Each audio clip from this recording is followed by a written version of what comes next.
Now, in the midst of this report calling into question the NSA's surveillance tactics, the spy agency is also conducting a blitz of its own. The NSA has launched its own Twitter PR page. So far, it has sent out a total of 3 tweets. Its first tweet encouraged viewers to tune in to that controversial 60 Minutes report that media critics claim amounted to a PR job for the agency. The other 2 tweets linked to podcasts on Lawfare, where a reporter interviewed the NSA Director of Compliance, John DeLong, and NSA General Counsel, Rajesh D. So is the Twitter account going to change the beleaguered agency's perception? Here to talk all things NSA, I'm joined now by Jesslyn Radact. She's the National Security and Human Rights Director for the Government Accountability Project. And along with Edward Snowden, she was named one of Foreign Policy's 100 leading global thinkers of 2013. Jesslyn, first of all, congratulations on being named that. Thank you.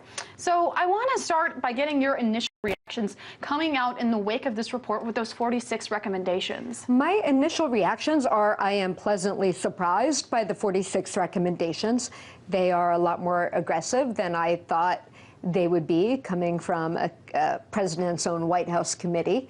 I also feel, most importantly, this vindicates Edward Snowden, who has been derided by the government by very loudly and vociferously as some sort of traitor or committing treason. I think this vindicates that what he revealed was indeed barely, if at all, constitutional and likely unconstitutional, and that these programs are even being recommended to be done away with and terminated completely. At the same time, do you think it's actually going to change anything in terms of Edward Snowden's current situation? You know, it's been very interesting to me that over the last week, both the tech giants called for some sort of amnesty for Snowden, and at the same time, NSA suggested amnesty or pardon might be in order. So this is not coming from the lawyers. This is coming from industry. This is coming from the agency's soon-to-be deputy director. So that's pretty significant. And I think with these recommendations, with the 1-2-3 punch of Judge Leon's decision, followed by the tech giants dressing down the White House for the snooping they've been doing, followed by these 46 recommendations, that Snowden, people are seeing that he told the truth and he revealed programs that were, in fact, illegal. And he shouldn't be the one going to jail for that. Sure. Now, earlier today, I spoke with Cass Sunstein. He's one of the people that was on that review panel that suggested these recommendations, despite having what he calls, quote, complete access to complete this review. I asked him if there were any surprises, and I want you to listen to what he had to say. We didn't discover any shocking practices. What do you think about that? No shocking practices. I don't know why he said that, because certainly if you read the report of which he's an author, there are 46, not 4, not 10, 20, 30, or 40, but 46 lengthy recommendations about how to reform these programs, including terminating, killing off the most central bulk collection of all phone call data of innocent Americans, killing off the major program and numerous other significant reforms. So maybe he had just already heard most of the information from Edward Snowden. That is a likely possibility. Now, I also spoke with Sunstein about the section of the report recommending how to deal with people like Edward Snowden who have access to classified information and who might want to go public with it one day versus going through what they call the proper channels.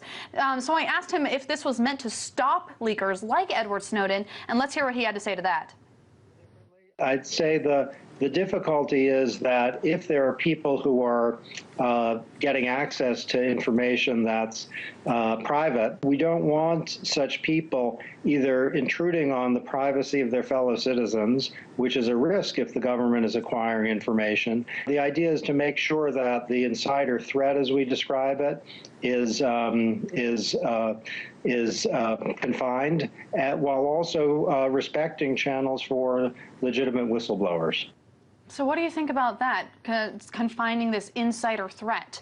Yeah, I think the insider threat program was a bit confusing because he's worried about intrusions on individuals' privacy, apparently by employees of the NSA, when NSA is conducting massive daily dragnet intrusions on everyone's privacy. I think if you really want to eliminate insider threats, people are not trying to reveal private information. Whistleblowers like Thomas Drake and Bill Binney and Kirk Wiebe and Edward Snowden are all NSA or NSA contractors who are trying to reveal illegal programs. And that's quite different. And you need to have meaningful, effective whistleblower reform, which national security and intelligence whistleblowers have none.